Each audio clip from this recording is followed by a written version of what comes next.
Senhor Ministro do Ambiente, antes de mais, é sempre um prazer enorme ouvi-lo. Mais uma vez, uma elocução brilhante. Muito obrigado. À Sra. Presidente da Câmara de Castanheira de Pera, está dispensada, faz favor. Ao Sr. Comendador Manuel dos Santos Gomes, ao amigo Carlos Silva, muito obrigado pelo convite para estar hoje aqui nesta organização. Ao professor Correia de Campos, ao professor Silva Peneda, ao Dr. Álvaro Amaro, aos restantes presidentes de Câmara, Valdemar Alves, Jorge Abreu, caros e ilustres amigos, ao padre Vítor Melícias. Eu não vou falar nas medidas que o Governo tomou de emergência e de resposta de emergência para estes territórios.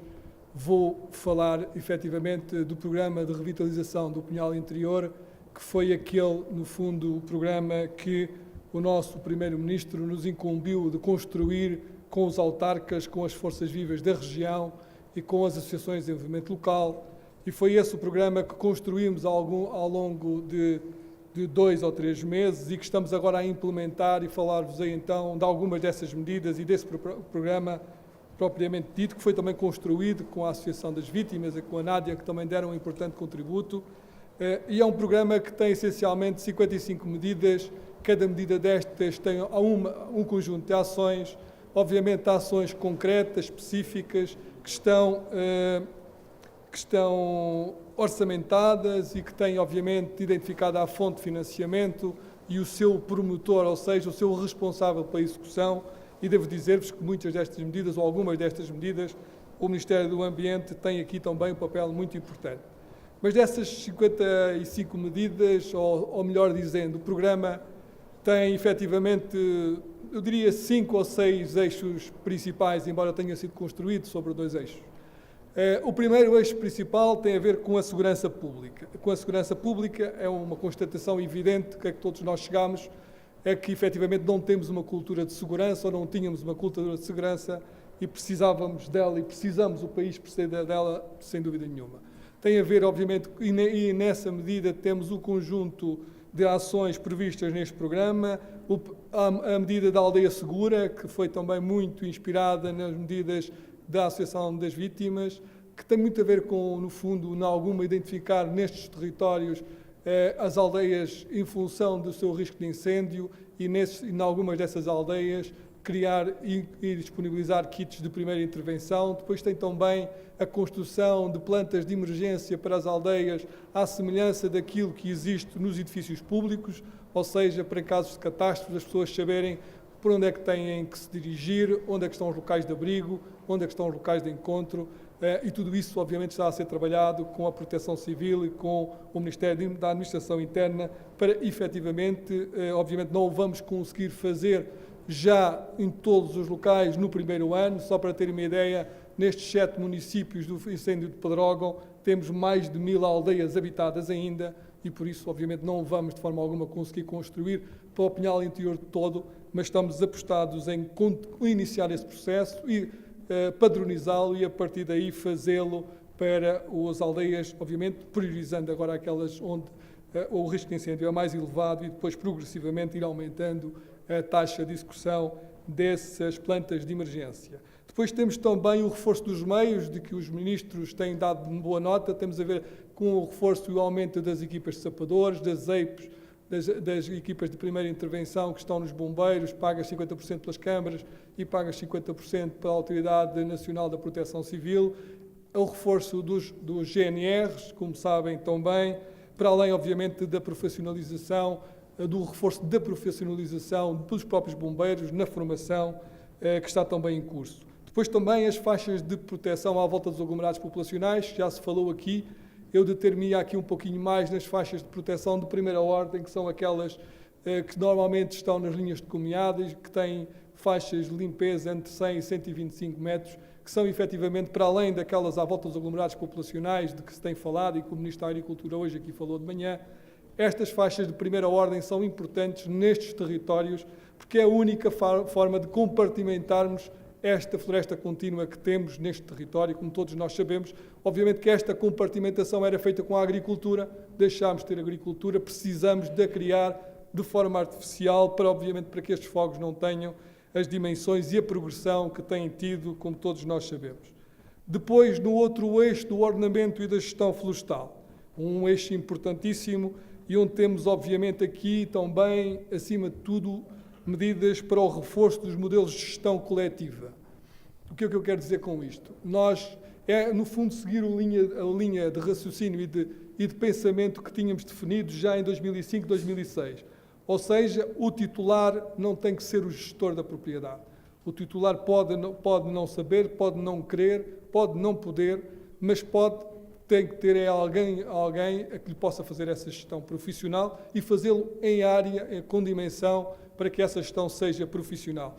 Havia as zonas de intervenção florestal, como sabem, agora foram criadas as entidades de gestão florestal. Estamos a trabalhar também com os fundos imobiliários e não só. O Sr. Ministro da Agricultura hoje de manhã falou aqui também numa empresa pública para fazer gestão, adquirindo ou arrendando espaços florestais privados. No fundo, o que é importante aqui é criarmos instrumentos para fazer essa gestão florestal e, a partir daí, no dia em que o Estado tenha nestes territórios esses instrumentos criados, credibilizados, tem toda a autoridade para dizer ao proprietário florestal: o senhor ou gere de acordo com este plano, ou então entrega a propriedade, arrenda a propriedade a uma destas entidades. Obviamente que ainda não temos hoje, nestes territórios, estas entidades de gestão da forma como gostaríamos e a trabalharem como nós todos gostaríamos, porque a partir do momento em que tenhamos essas entidades, não há razão nenhuma para que o Estado não tenha aqui uma autoridade mais musculada, não entrando, obviamente, na propriedade privada e nos direitos da propriedade privada, mas pode perfeitamente, havendo alternativas, pode perfeitamente e deve obrigar o titular da propriedade a obedecer a um plano de gestão que é feito para determinada bacia ou para determinada área. Isto é um modelo este reforço destes modelos e a implementação destas entidades de gestão florestal, destes fundos e destas zonas de intervenção florestal é um trabalho que se está a fazer com as associações de produtores florestais, com as câmaras municipais, e eu julgo que a prazo dará os seus frutos. Depois também vamos testar aqui um modelo que há muitos anos se fala e que não tem tido ainda, que é o que é implementado e vai ser iniciado pelo Ministério do Ambiente, que é, no fundo, o primeiro estudo, e a ideia é que ainda durante estes 4 anos, ou no segundo e no terceiro ano, sejam pagos aos proprietários florestais os serviços ecossistémicos. Ou seja, o que é que isto quer dizer, no fundo? É que há um conjunto de externalidades positivas da floresta, como todos nós sabemos, a floresta produz para a sociedade e que o proprietário não é remunerado por esse conjunto de serviços. Estamos a falar, como já se falou aqui, da floresta enquanto semidor de carbono, enquanto regulador de caudais, enquanto construtor de paisagens. Há um conjunto de serviços que são prestados à sociedade pela floresta privada e que o seu proprietário não são convenientemente remunerados. O que está previsto neste programa de revitalização é que vamos fazer o estudo para, no fundo, saber que 1 hectare, quanto é que produz em euros, quanto é que isso representa em euros numa floresta privada de proteção. Obviamente que isto aplica-se essencialmente às florestas de proteção. Isto por uma razão simples, que se temos floresta que não é rentável economicamente e se o Estado entende que essa floresta se deve manter e quer preservá-la, tem que pagar, ou só tem 2 soluções: ou adquire o terreno e faça a fazê-la no seu próprio espaço público, ou então paga ao proprietário florestal para que a possa fazer e para que manter esse espaço ocupado com esse tipo de floresta. É esse estudo em que o Ministério do Ambiente está a trabalhar já, e a ideia é, obviamente, quantificarmos aqui, neste território, nomeadamente na Serra da Lousã, quanto é que 1 hectare de floresta, nestas circunstâncias, produz em euros para a sociedade e, obviamente, depois arranjar forma desse dinheiro ser entregue ao proprietário florestal. Esse é também um dos estudos muito interessantes que está neste programa. Depois temos também o modelo de transposição, como já aqui foi dito pelo Sr. Ministro da Agricultura, dos PROFs para os PDMs.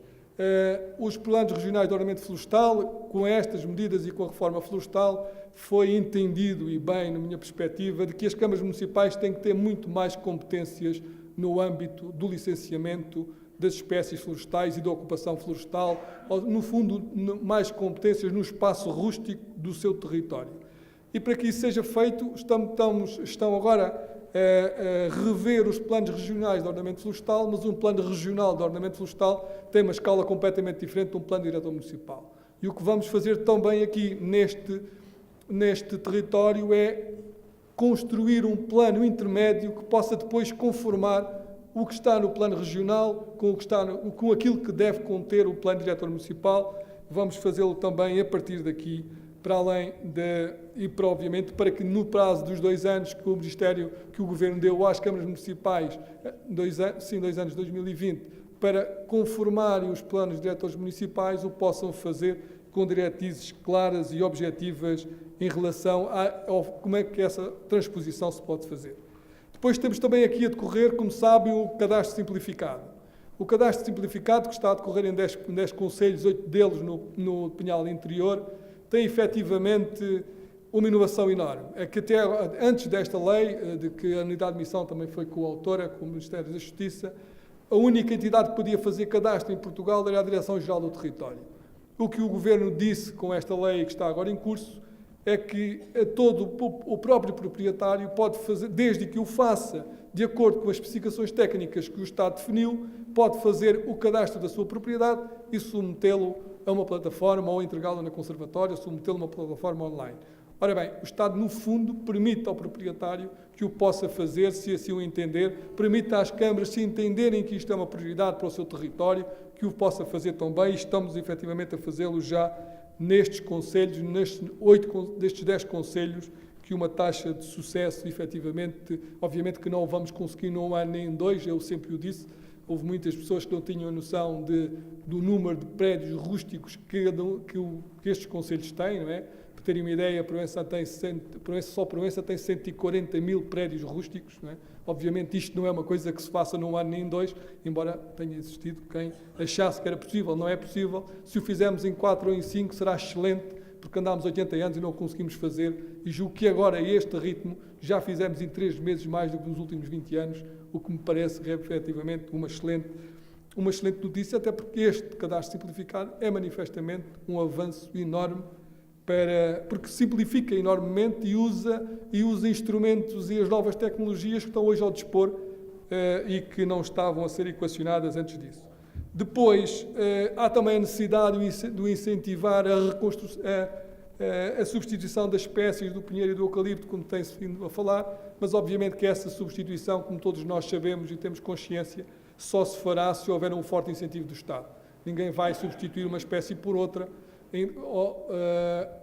Melhor dizendo, todos nós temos bem consciência de que ninguém coloca hoje dinheiro do seu bolso para substituir uma espécie por outra que lhe vai produzir, que só produzirá rendimento daqui a 30, 40 anos, se não tiver um incentivo claro do Estado. Está-se a trabalhar nesse sentido para que o Estado, apostando nessas espécies, no caso do sobreiro, no caso do carvalho, obviamente tem que ajudar o proprietário florestal nos primeiros anos dessas plantações e esperamos, obviamente, com os apoios comunitários, que o consigamos rapidamente construir um modelo que possa ajudar os proprietários florestais a fazer essa reconversão de espécie, pelo menos em algumas zonas, à volta dos aglomerados populacionais e não algumas zonas.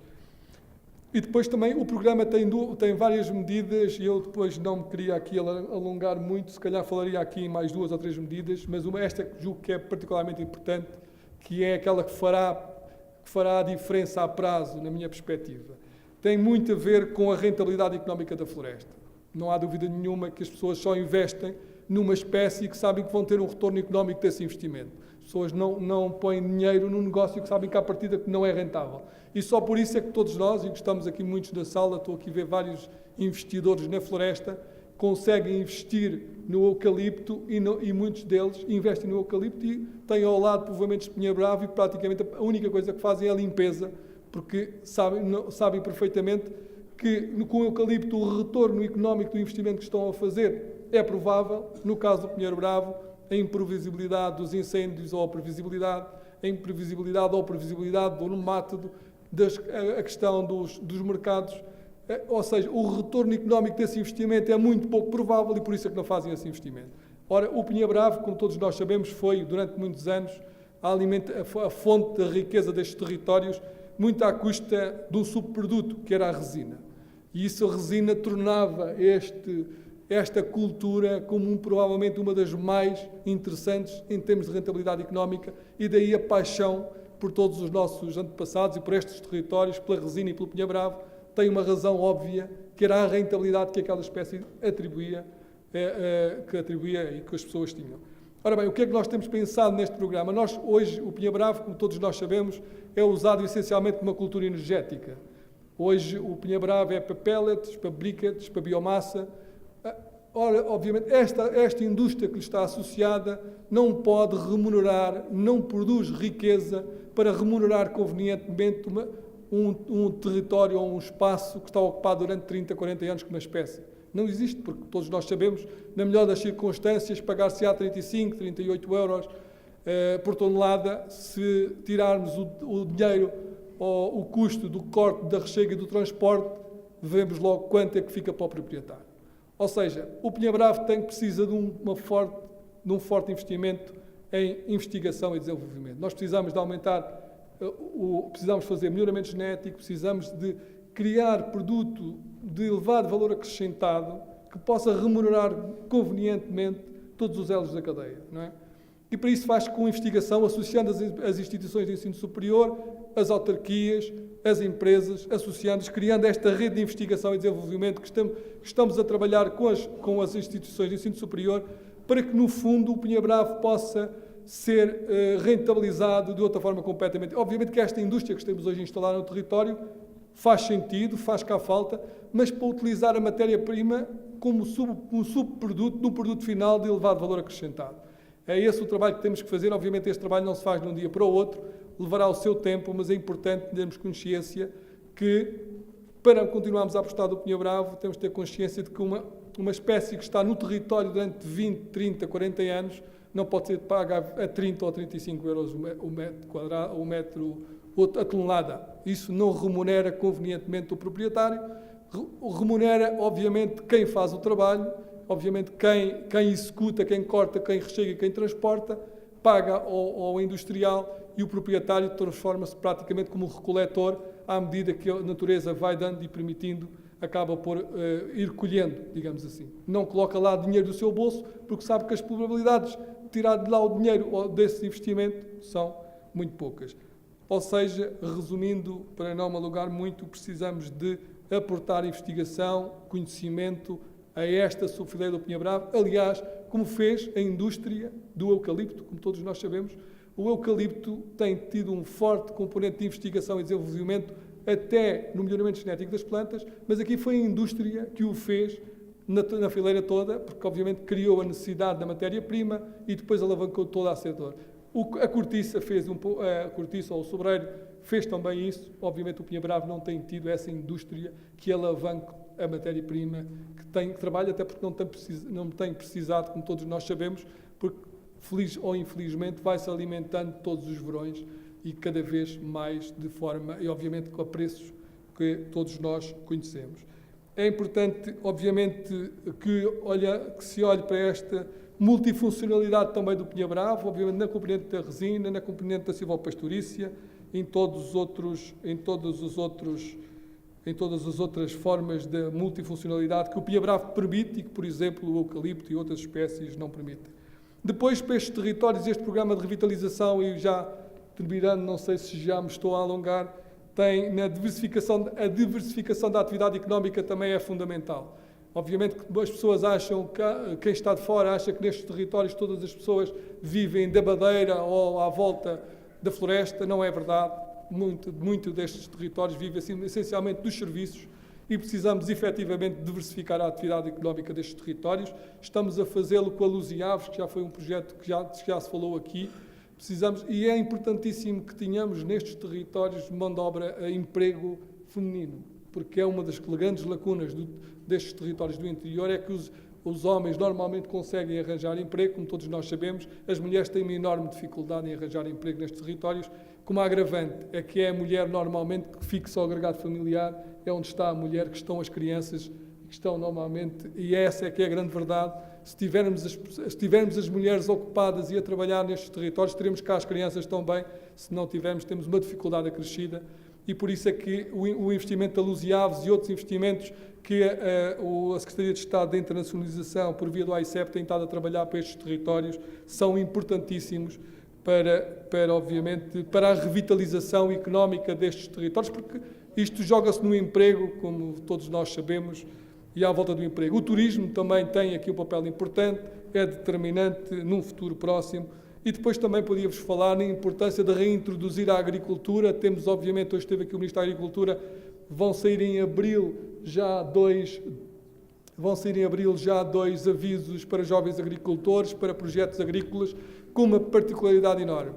É que, desta vez, são avisos específicos para estes territórios e para estes 19 municípios, coisa que não existiu e que comprometeu claramente o quadro comunitário agrícola para estes territórios, onde nós tínhamos que concorrer com o Ribatejo e com o Alentejo, como todos nós sabemos, e há pessoas aqui na sala que conhecem bem essa realidade.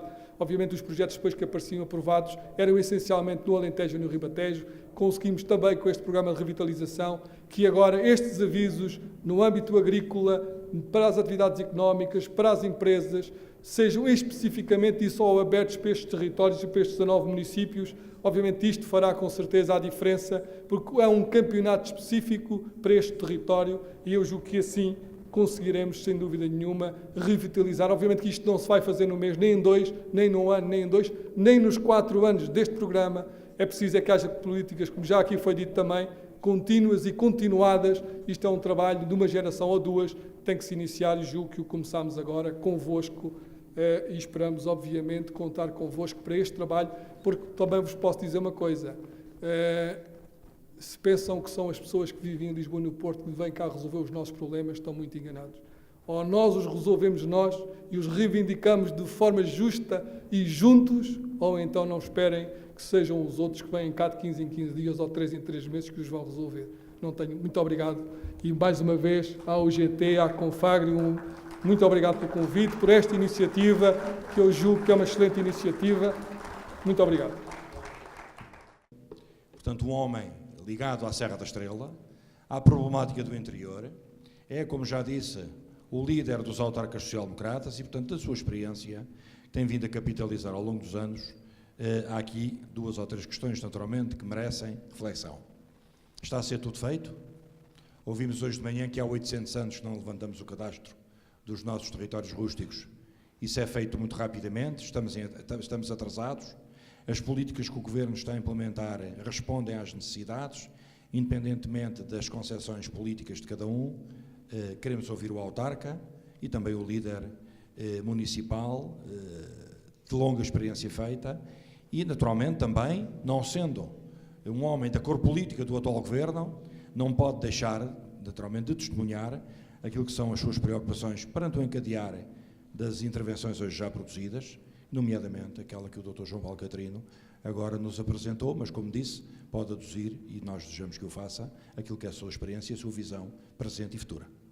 Bom, depois pedia que não me descontasse o tempo lá dos 8 minutos de fazer os agradecimentos, mas porque eu queria sinceramente, muito sinceramente, dispensar-me dos cumprimentos, que estamos todos cumprimentadíssimos, mas deixar uma palavra de registro, porque é muito bom quando uma central sindical, o nosso caro Carlos Silva e o GT, naturalmente, toda a UGT, uma central sindical com uma confederação que teve e tem, e já lá vamos, e terá, se Deus quiser, um papel, continuará a ter um papel fantástico, não apenas no setor agrícola, mas no mundo rural.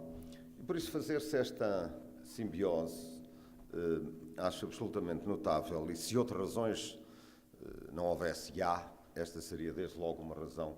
Há outras razões, o Carlos Silva já falou também delas, mas esta seria desde logo uma grande razão para eu ter um particular gosto de estar aqui. Depois, enfim, na minha querida colega e jovem Presidente de Câmara e Presidente da Câmara Jovem de Castanheira de Pera, cumprimentar naturalmente todos os meus colegas aqui presentes, autarcas de freguesia, do município, enfim, e todos quantos já hoje, de manhã e agora durante a tarde. Depois, eu acho que, sinceramente, mais do que esta iniciativa solidária, que nos fica bem a todos, independentemente do quadro ideológico, somos todos homens e mulheres solidários. E não é apenas solidários como eu não me canso de dizer, de resto, há pouco ouvimos aqui alguém dizer que aquilo que o Governo pensou quando fez alguém, peço desculpa, o Sr. Ministro da Economia, dizer, e bem, que quando o Governo fez um Conselho de Ministros sobre estas coisas, foi antes dos incêndios. E não se fez o Conselho de Ministros a pensar que ia haver aquela desgraça económica, aquela desgraça humana. E por isso é muito importante que haja estas iniciativas solidárias, mas o que eu queria mesmo realçar, além da solidariedade, meu caro Carlos Silva, meu caro comendador, meu amigo Francisco, meu caro comendador e amigo, meu caro amigo Francisco Silva também, é de facto a designação desta iniciativa. Era lá que eu queria chegar, de valorizar o interior, promover o investimento e o emprego. Às vezes, as palavras têm a carga que a gente lhes quer dar.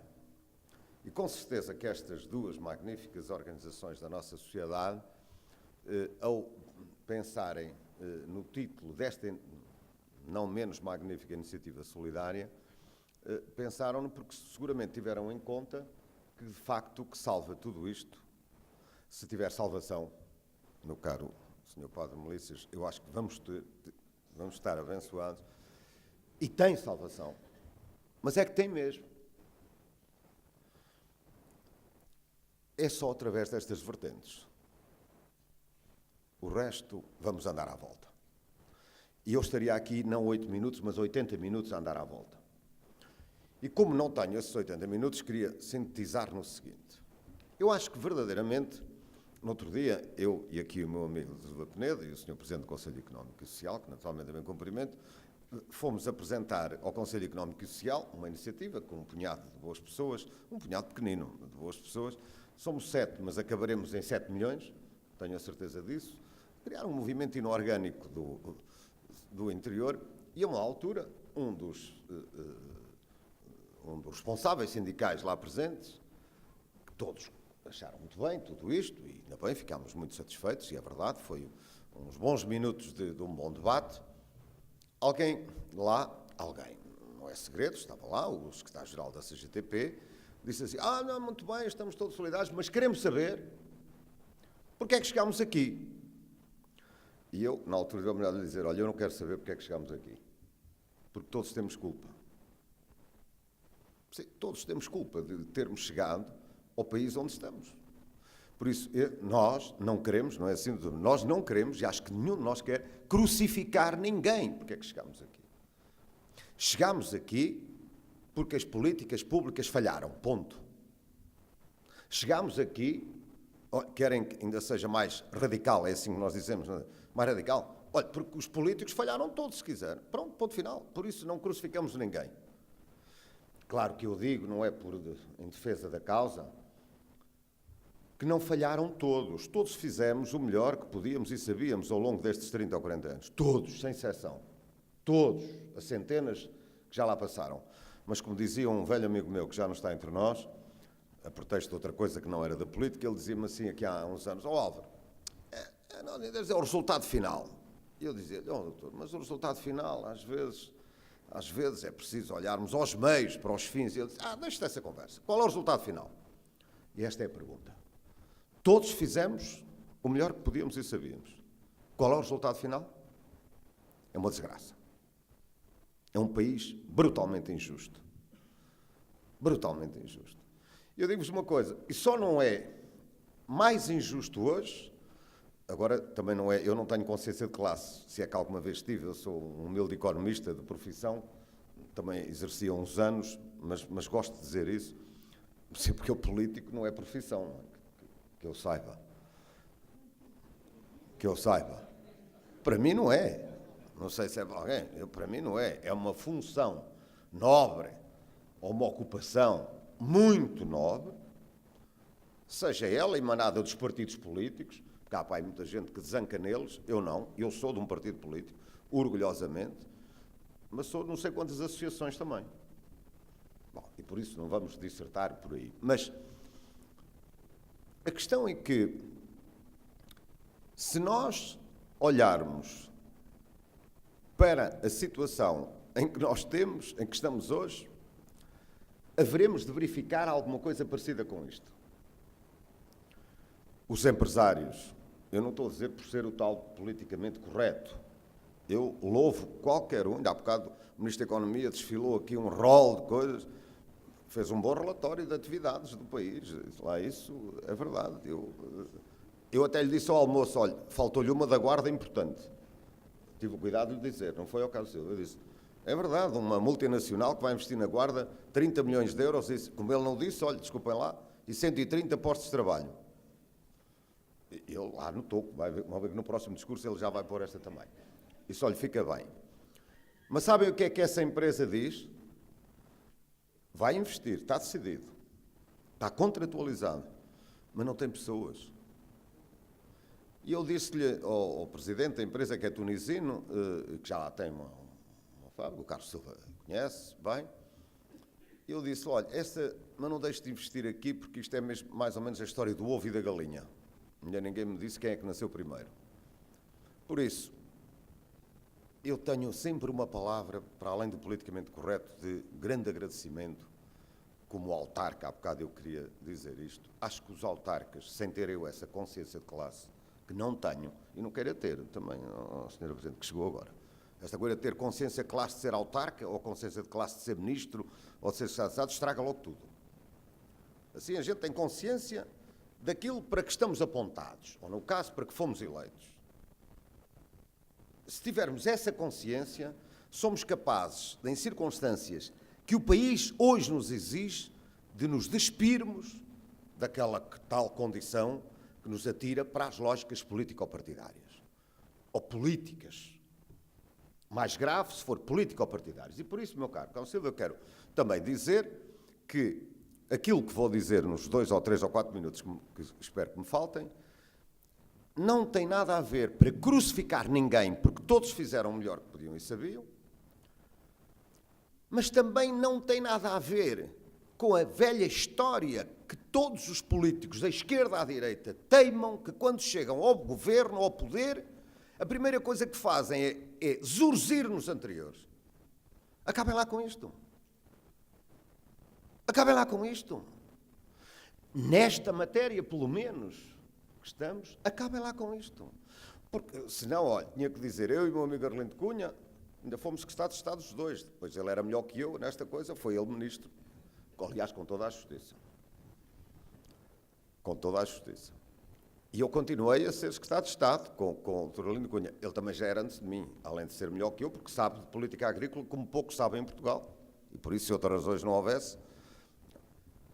Meus amigos, eu andei, Sr. Presidente, eu andei por estas terras, já agora eu gosto muito de Castanheira de Pera, como eu disse, eu comecei a trabalhar em 79, nem sonhava ser político, está a ver?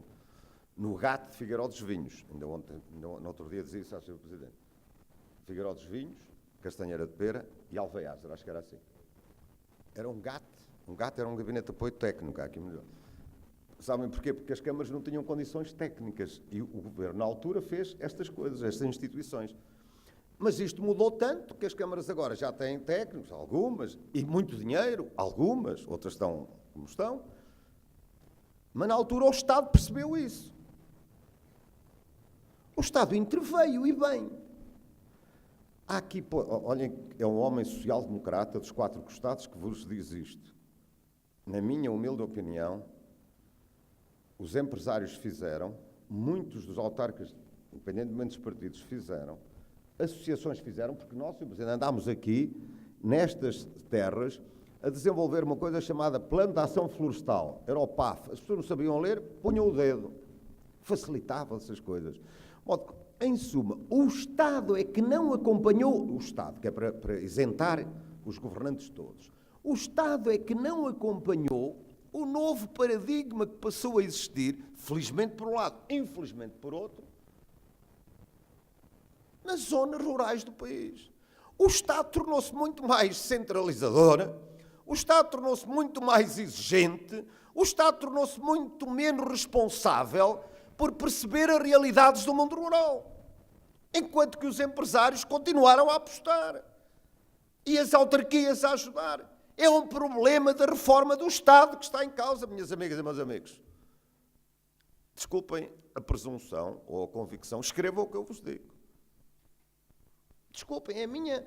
Hoje o meu sentimento de cidadão, de político, de autarca e de tantos anos destas lutas, não é possível estarmos hoje em Portugal, no século XXI, não é possível em Castanheira de Pera, nem é possível na Guarda. Hoje de manhã ouvi, que bom ouvir aquele jovem engenheiro que estava aqui, eu ouvi o homem a defender a extensão rural. A extensão rural. Eu, quando digo que sou um rural moderadamente otimista, moderadamente é para me salvaguardar a mim, não vai isto dar para o torto. O otimista é porque, de facto, eu também temos que ter este otimismo. Mas nós barramos, os empresários barram, os autarcas barram, as instituições, as associações dos mais variados setores barram. Ó João Paulo Catarino, não barram em si, meu amigo é do... Está a ver? Não vejam nisto, por isso, nenhuma crítica a ninguém. É uma constatação nas mais variadas vertentes. Eu não vou elencar nenhumas, mas podia-vos dar N exemplos, que é um absurdo o que se passa hoje em Portugal. E, minhas amigas e meus amigos, aproveitemos. Eu, naquele tempo, é assim que começam as epístolas, não é? Naquele tempo, no nosso tempo, além de que fizemos muitos disparates, atenção, eu não estou aqui com esta conversa toda a pensar, olha, aquele tempo é que era bom, depois foi só disparates. Não, eu fico irritado é quando, amanhã, quando este governo sair, o que vier, vão ver. Nós é que lhe havemos de malhar. O que vier, se for outro, quando vier, há de vir, não é? A democracia é mesmo isso. Eu espero que não venham lá uns senhores e umas senhoras, o que os outros fizeram todos errados. Vamos aqui, um discurso, chega aqui um ministro, desfila aqui, outra vez aquele rol. Deixem-se dessas coisas. Eu tenho ouvido o Ministro da Agricultura, pessoa porque eu tenho a maior estima, e quando diz, não, eu fui ministro naquele tempo, tinha não sei quantos sapadores. Cheguei ao fim de tantos anos, tenho não sei quantos sapadores. Eu no outro dia disse, olha, então agora, o senhor para ser um bom ministro, em vez de 50 ou 100 ou 200 equipes de sapadores, ponha 1000. 2000. Aliás, eu digo isto sinceramente, porque em termos de política florestal, há muitos anos que eu digo, no nosso tempo, os incêndios florestais é que eram armas de arremesso político. Naquela altura eram armas de arremesso político. O fogo era uma arma de arremesso político. Fosse o governo do PS ou do PSD. Foi assim. Depois, felizmente, parou. Até que aconteceram desgraças por várias razões. Mas não pode ser arma de arremesso político em circunstância alguma. Porque se há pacto que o país exige, que os políticos todos enchem a boca com pactos, é o pacto da coesão territorial, meu Deus. Se há pacto, é pacto da justiça, é pacto da educação, é pacto da saúde, é pactos para tudo. Seja lá o que for, mas se deixarmos os pactos onde quiserem, hoje tem que haver um novo paradigma da política em Portugal, um novo paradigma da política em Portugal, de que, não é para lhe passar graxa, e há bocado falávamos ao almoço, de que o GT, não é para passar graxa mesmo, quem me conhece sabe que eu sou tudo menos isso, mas que procura, na pluralidade, na discordância, na divergência, independentemente dos pensamentos político-partidários de cada um, procurar convergências em relação a matérias onde há superiores interesses. É da defesa dos trabalhadores? Pois bem, e há superiores interesses na defesa dos territórios. Minhas amigas e meus amigos, um pequeno exemplo em 30 segundos. O Presidente da Câmara da Guarda tem, no centro histórico da Guarda, é assim que se chama. Olhem que aquilo é bonitinho. Quer dizer, está um bocado mal, mas eu vou pôr aquilo melhorzinho. Em pleno centro histórico da Guarda, a um passo da Sé da Guarda, que é um dos ícones mais bonitos de Portugal, desculpem lá já agora, mas tem um casarão, que é do Estado português. Termino já. Do Estado português. Quem me convida depois a grama destas coisas. O Presidente da Câmara da Guarda, o Presidente da Comunidade Intermunicipal, que era o Presidente da Câmara da Covilhã, porque a Comunidade Intermunicipal tem sede na Guarda, eu estou lá há 4 anos e meio, andamos há 4 anos, por isso, com o governo anterior, de zanqueios, com este governo há 2 anos e meio, de zancos. Olha, o ministro conhece, o Tomás Fernandes, que é não desfazendo em nenhum, é uma joia, um bom homem, que eu tenho muita estima. Já falei com ele, com a Secretaria de Estado.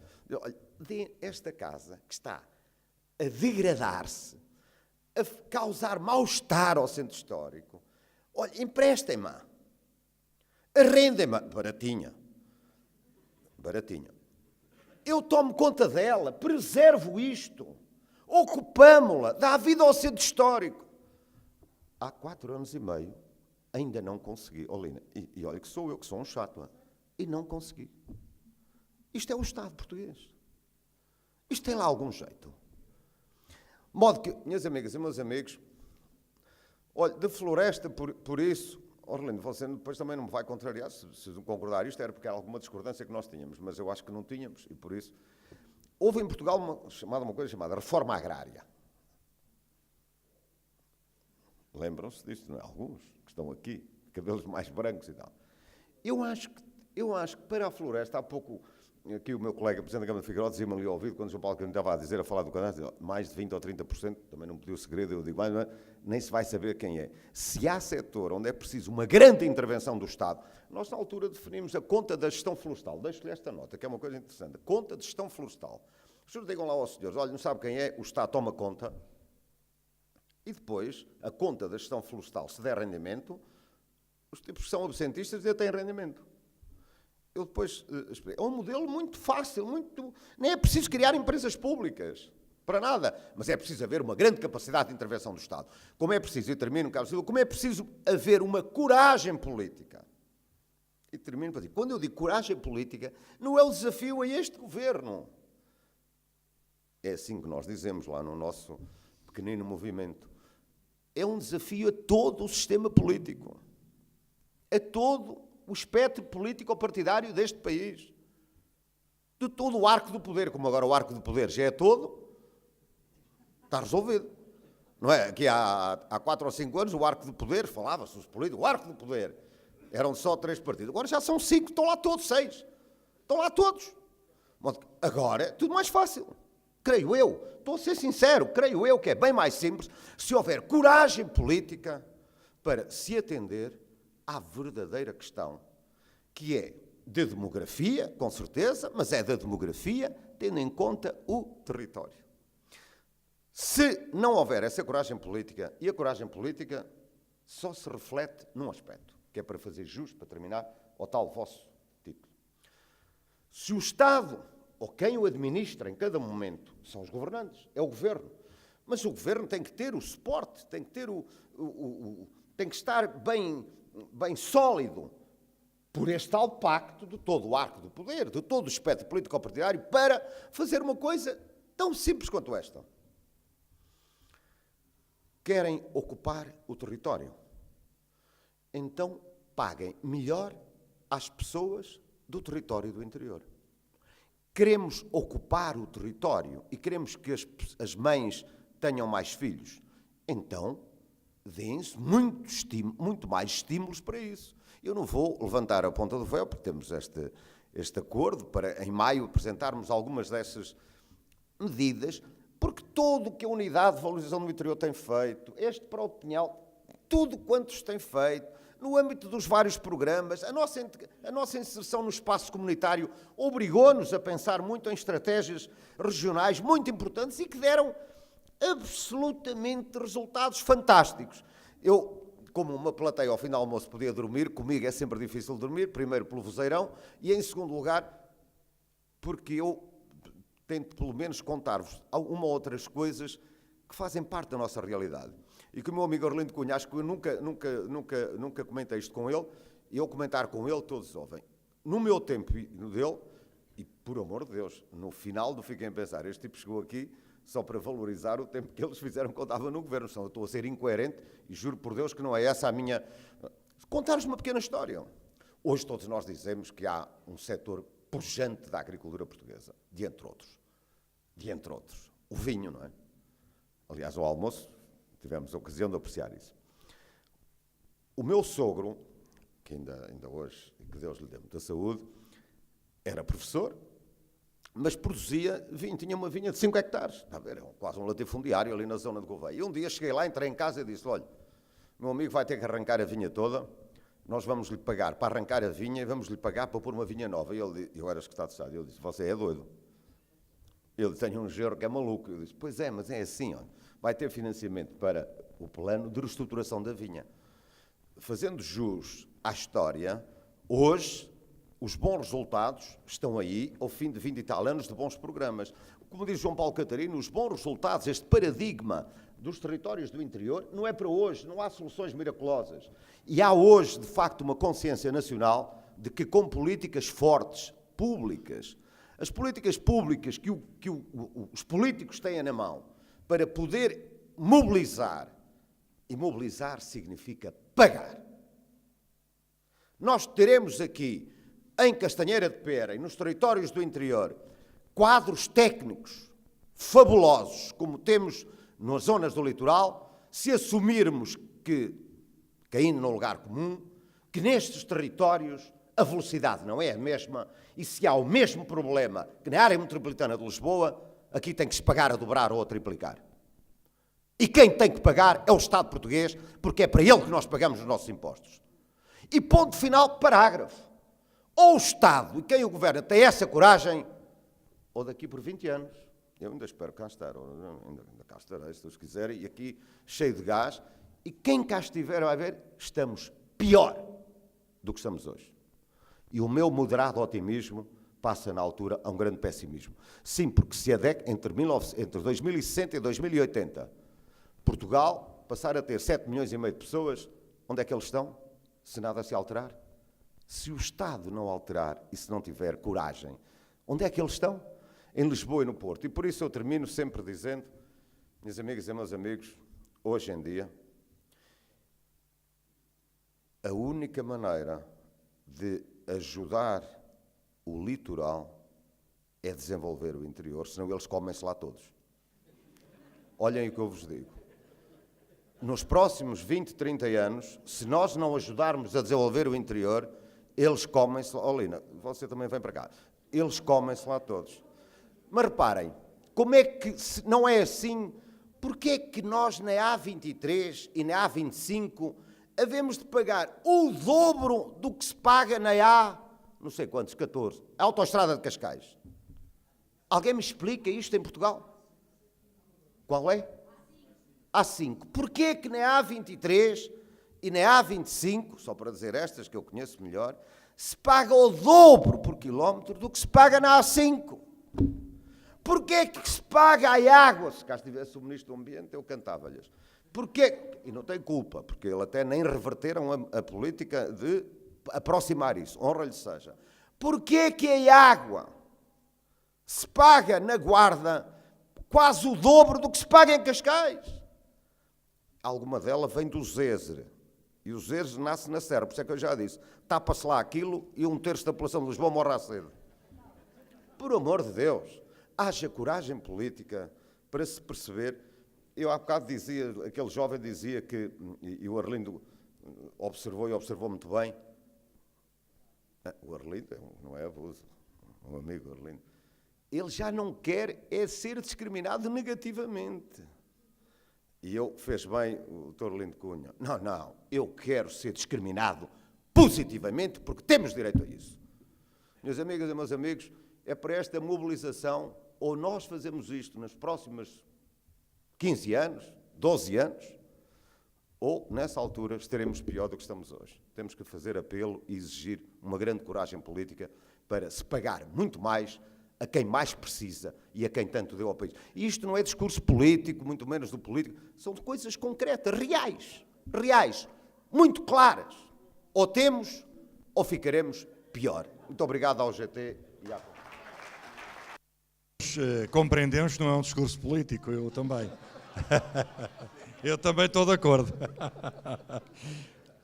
Bem, mas temos aqui o Sr. Presidente da Federação Nacional das Cooperativas de Produtores Florestais. Esteve de manhã, ouviu o Sr. Ministro da Agricultura, ouviu naturalmente também o Ministro da Economia, ouviu o Ministro do Ambiente, ouviu agora as intervenções quer do João Paulo Catarino, quer do Dr. Álvaro Amaro, e a pergunta que se deve fazer ao país é, depois das tragédias do ano anterior, os produtores florestais têm esperança no futuro? Acham que o Estado está no bom caminho? Quais são os grandes desafios de hoje em relação ao amanhã? Sr. António Simões Dias. Boa tarde a todos. Tenho uma vantagem nestas coisas, é que não sou político. Essa é uma vantagem boa e, portanto, eu iria dar aqui 2 ou 3 palavras. Muitas pessoas que estão aqui não sabem muito bem quem é a Fé na Floresta. Portanto, a Fé na Floresta representa 17 cooperativas de produtores florestais, essencialmente do centro e norte de Portugal. Eu sou presidente da Cooperativa Social e Agroflorestal de Vila Nova de Ceira, Concelho de Góis. Portanto, a nossa freguesia, também no último incêndio de outubro, também ardeu 70% da nossa área florestal. E queria aqui também referir que estão aqui representadas 2 cooperativas muito importantes, como é a FICAP de Figueiró dos Vinhos e a Beira Central de Oliveira do Hospital, e, portanto, todos nós estamos muito preocupados porque todas estas cooperativas e os seus associados tiveram prejuízos abultados na área florestal, na área apícola, em terrenos agrícolas e, portanto, a nossa preocupação é grande. Seguidamente, eu queria aqui também felicitar o Sr. Engenheiro João Paulo Catarino pelo trabalho que está a desenvolver.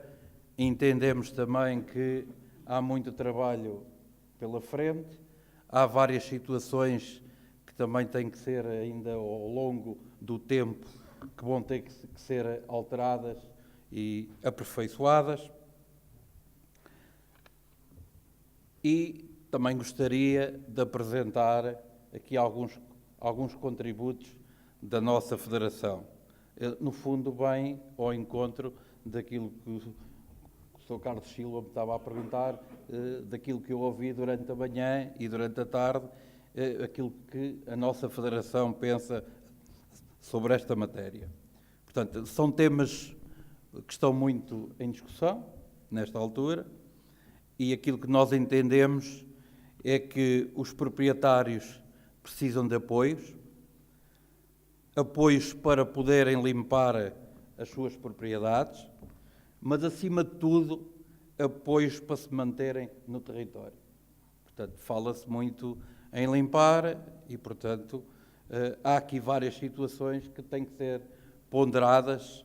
Eu tenho vindo a ouvir muito as câmaras a falarem, mas, concretamente, de os próprios proprietários terem que fazer as suas limpezas e terem também um apoio específico nessa área, neste momento nós entendemos que ainda não há nada feito nessa situação.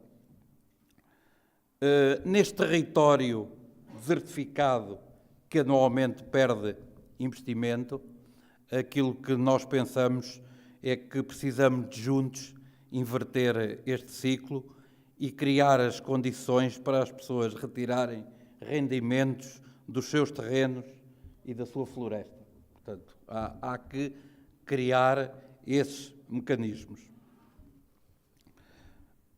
Ora, nos últimos anos temos vindo a falar de organizações de produção, associativismo, cooperativismo, zonas de intervenção florestal, grupos de certificação, OPs, APs e agora de unidades de gestão florestal e entidades de gestão florestal. E, portanto, há aqui várias questões que nós temos que analisar. Portanto, aquelas mais recentes é realmente as unidades de gestão florestal e, portanto, aquilo que nós entendemos é que os proprietários precisam de apoios para plantar as melhores árvores, adaptadas ao novo clima, que foi hoje aqui também muito falado, e aos seus novos desafios. Precisamos de investir em espécies florestais, de aumentar a nossa oferta, madeiras nobres, árvores autóctones. Portanto, todos estes modelos organizativos que eu estive aqui a falar há bocadinho são modelos novos, que uns têm 10 anos, outros têm 5 anos, outros ainda nem 1 ano têm, e, portanto, há que testar todas estas situações para não podermos correr o risco, como o Sr. Dr. Álvaro Amaro aqui há bocadinho que falava, o grande problema é que estamos a alterar alguma coisa já na floresta e se daqui por 2 ou 3 anos vem outro governo e vamos novamente alterar. Portanto, acho que nós temos que seguir um rumo.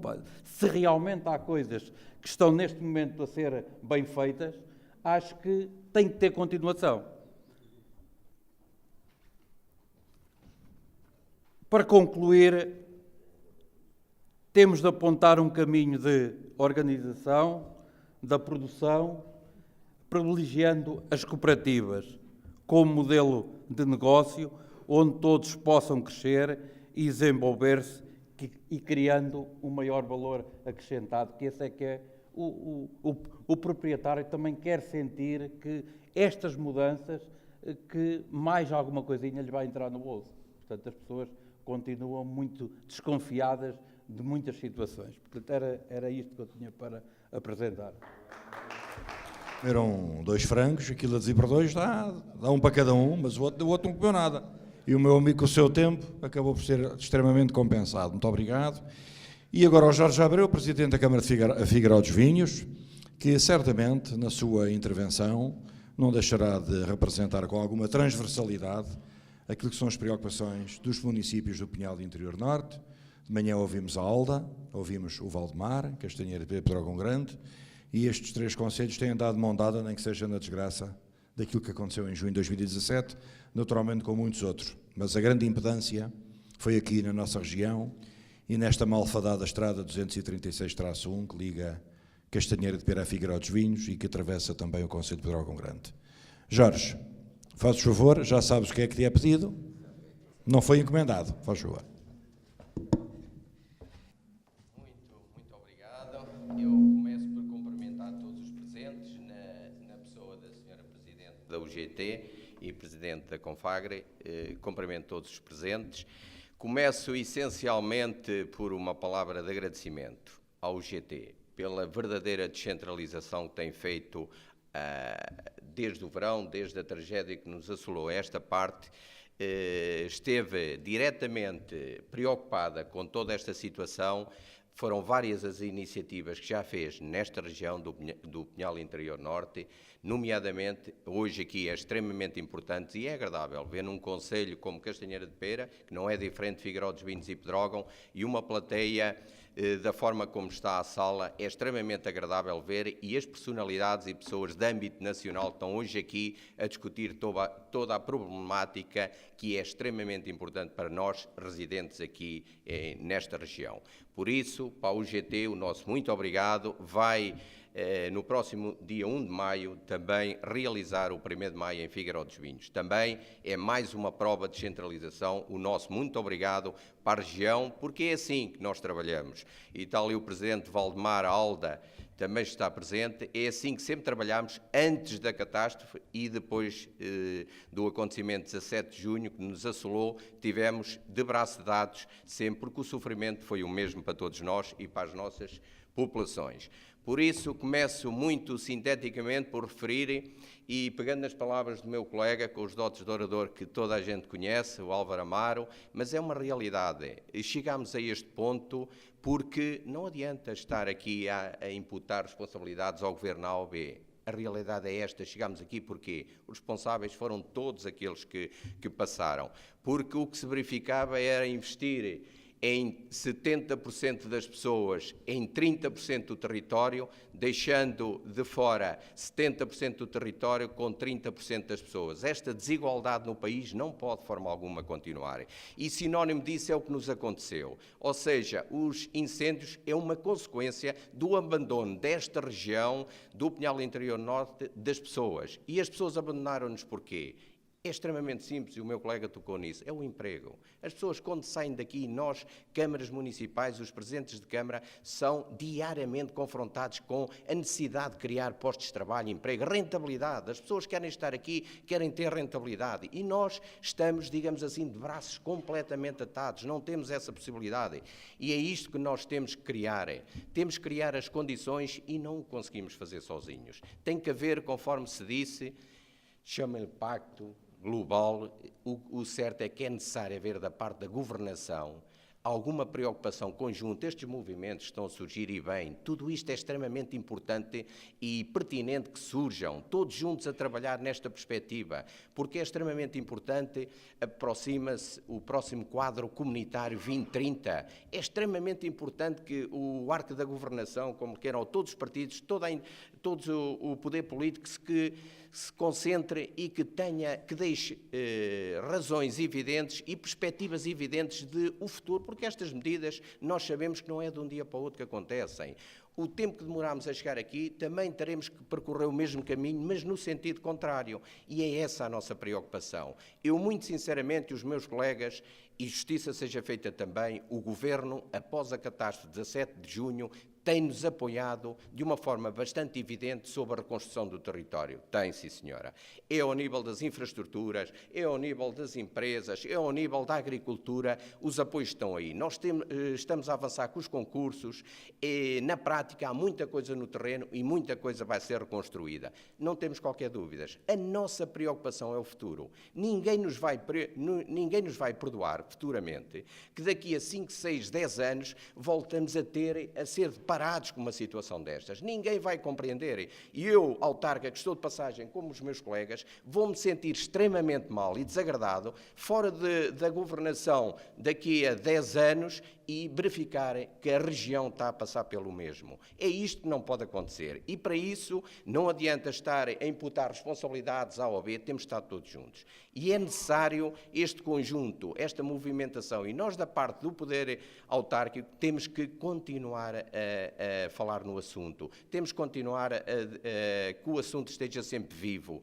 pressionar, nomeadamente as entidades políticas. Nós temos que estar aqui a trabalhar, porque a nossa preocupação é esta mesmo. É que isto venha a ter o colapso daqui a alguns anos. Não pode acontecer. Nós, muito sinceramente, eu fico particularmente feliz, mas preocupado. Feliz porque vejo que nunca se falou tanto no interior, nos territórios de baixa densidade. Nós temos, isto é assustador, em 308 municípios, cerca de 200 estão no patamar de caminhar para a desertificação.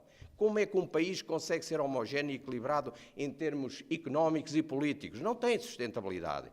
E nós, quem passa por aqui, também os autarcas, dentro do nosso poder, que temos, acima de tudo, que mais não seja, e desculpem-me o termo, para fazer barulho, para refilarmos e para batermos à porta de quem é necessário. É para isso que nós cá estamos, para defender as nossas populações. Mas eu, muito sinceramente, estou preocupado, mas por outro lado também estou entusiasmado com todo este movimento. Nunca se falou tanto no problema do território nacional das desigualdades. E basta ver, os movimentos surgem com personalidades com um know-how de topo, digamos assim, ímpar, nas diversas especialidades e áreas, e isso com certeza que poderá dar muita força a todo o território, porque não é um território só local. Figueiró, Castanheira, Pedrógão, aqui nós verificamos, e se alguma dúvida havia, que o incêndio de 17 de junho, que as culpas até podiam estar na Proteção Civil, podiam estar nos autarcas, na região, o certo é que esqueçam. E a prova disso foi o 15 de outubro. O 15 de outubro veio-nos dar uma prova cabal, que não é só esta região, que é o país todo. Então lá em cima, o 15 de outubro também está tudo mal. A Proteção Civil, os autarcas, então como é que é? Se calhar não nos inclinamos para o facto das populações terem abandonado o interior, as alterações climatéricas, porque eu resido nesta região há cerca de 53 anos, para 54, sempre assisti a incêndios nesta zona. Para nós acabamos já por viver de uma forma natural com os incêndios de verão. E estão aqui alguns comandantes até de bombeiros neste momento na sala, o comandante José Domingos, que passa por isso e mais experiência tem, comandante dos bombeiros de Castanheira de Pera. E este incêndio, quem viveu, como nós autarcas, bombeiros e a população, esqueçam. A realidade do incêndio foi totalmente diferenciada das outras. Humanamente, eu muitas vezes disse, era impossível combater o incêndio. E porquê é que chegamos aqui? Porque não foram criadas condições para evitar tudo isso. E as condições são muito transversais. Não há, digamos assim, no clique dos dedos, dizer assim, o problema é este, esqueçam. O problema é muito mais alargado. Por isso é preciso um conjunto da sociedade, das entidades, todas as entidades, e é isso que eu estou a verificar que está a acontecer. Mesmo do poder político, sem haver a crítica, como disse o meu colega, construtiva A ou B, é isso mesmo. Não há crítica, há a perspectiva de todos trabalharem nesta perspectiva e neste caminho. Por isso, digo-vos muito sinceramente, estou muito entusiasmado e espero que esta dinâmica em torno do isolamento do interior, que não venha, digamos, a baixar, digamos assim, que deixe estar na crista da onda, como se costuma dizer. Mas, por outro lado, estou preocupado, muito preocupado, porque não é um problema fácil de resolver. E a minha preocupação, e ninguém nos vai perguntar, ninguém nos vai perdoar daqui a uns anos que a gente esteja a passar por uma situação desta. Isso é que não pode acontecer. E para não me alongar muito, sou secretário da UGT, grande amigo Carlos Silva, como é que estamos agora? A pergunta era mais ou menos essa, se achamos que estamos bem.